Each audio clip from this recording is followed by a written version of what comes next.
Magandang hapon, ngayon po araw ng Sabado, July 20, 2024 at update po ulit tayo sa lagay ng panahon. Itinuring na pong ganap na bagyo ng Pag-asa ang dalawang low pressure area na nasa loob ng Philippine Area of Responsibility.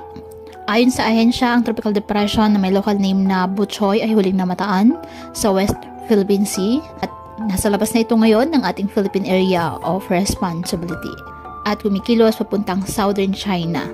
Samantala, may isa pang tropical depression nasa Philippine Seas, nasa hilagang silangan ng Virac, Catanduanes. At ngayon ay may local name na Carina. Hindi inaasahang tatama ang bagyong Carina sa ating bansa, ngunit inaasahan na papalakasin nito ang habagat na magpapaulan sa kanlurang bahagi ng bansa simula po bukas.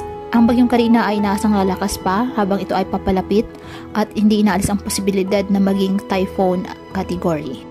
Ngayong araw dahil sa habagat, asahan ang maulap na halangitan na may mga pag-ulan sa Antique, Palawan, Occidental Mindoro, Zambales at Bataan.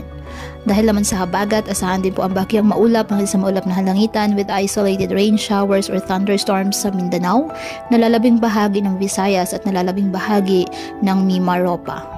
Ang nalalabing bahagi ng Luzon kasama na po ang Metro Manila, bahagyang maulap hanggang sa maulap na kalangitan na may kalat-kalat na mga pag-ulan at thunderstorms dahil naman sa mga localized thunderstorms. Kaya patuloy po natin na pinag-iingat ang ating mga kababayan sa banta po ng mga pagbaha at pagguho ng lupa, lalo na po kapag may malalakas na ulan, at ugaliin na magdala palagi ng payong o kahit anumang panangga sa ulan sa tuwing lalabas po ng ating mga tahanan.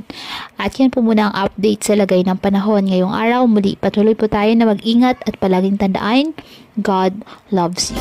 Stay safe and God bless.